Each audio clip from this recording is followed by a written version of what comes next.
அன்பார்ந்த மை வி3 குடும்ப உறவுகளுக்கு வணக்கம்.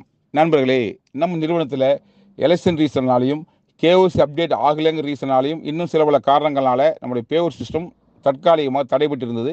அது மீண்டும் ரீஓப்பன் ஆகி இப்போ மிகச்சிறப்பாக 1 by 1 நடந்துகிட்டு இருக்கு. அந்த வகையில் கடந்த வாரமே பெண்டிங் இருந்து அத்தனை ஓஎம்முக்கும் பேமெண்ட் போட்டாச்சு. போன சனிக்கிழமை வித்ட்ரா போட்டுக்கிற அத்தனை பிஎம்முக்கும் இந்த வாரம் புதன் வியாழன் பேமெண்ட் வந்துடும்.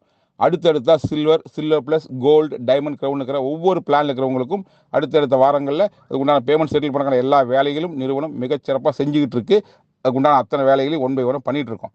இந்த சூழலில் நம்ம நிறுவனத்துக்கு எதிராக கடந்த 10 மாதமாக ஒரு கட்சியை சேர்ந்த ஒரு நபர் தொடர்ந்து டிஸ்டர்ப் பண்ணிட்டே இருக்கிறாரு.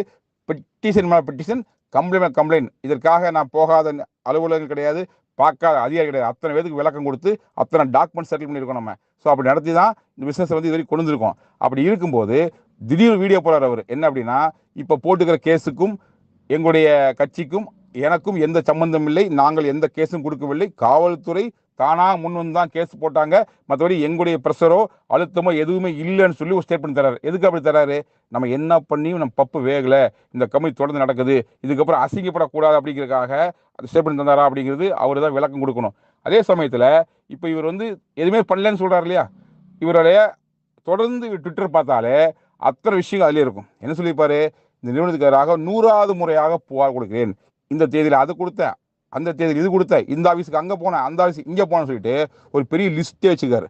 அது 200 நாள் ஆச்சு, 250 நாள் ஆச்சு, 275 நாள் சொல்லிட்டு ஒவ்வொரு சுச்சுவேஷன்லையுமே இவ்வளோ நாளாச்சு கம்ப்ளைண்ட் கொடுத்து நடவடிக்கை ஏன் எடுக்கலன்னு சொல்லிட்டு அத்தனை காவல்துறை அலுவலகங்களுக்கும் எல்லா டிபார்ட்மெண்ட்டுக்குள்ளேயுமே மாற்றி ப்ரெஷர் மேலே ப்ரெஷர் போட்டு தான் இந்த விஷயத்தை இந்த அளவுக்கு கொண்டு வந்துட்டு. ஸோ இதெல்லாம் நடந்துட்டு இருக்கும் பொழுது இதெல்லாம் மீறி தான் இவெல்லாம் கம்பெனி நடத்திருக்கோம். இப்போ என்னன்னா, இதெல்லாம் இன்னும் தெளிவாக பண்ணுறதுக்காக, ஏன்னா நம்ம லட்சியம் பெருசு, 2026 உலகின் நம்ம கம்பெனி ஆகணும்னு சொன்னால் இவங்க கூட எல்லாம் மல்லுக்கிட்டு நேரம் இல்லை. ஸோ அப்படி இருக்கும்போது நம்ம நிறுவனத்தை இன்னும் லீகலாக வேற லெவல் ஸ்ட்ராங் பண்ணுறதுக்காக பல்வேறு விதமான ஆலோசனைகளை நம்முடைய சட்ட வல்லுநர்கள் எடுத்துகிட்டு இருக்காங்க.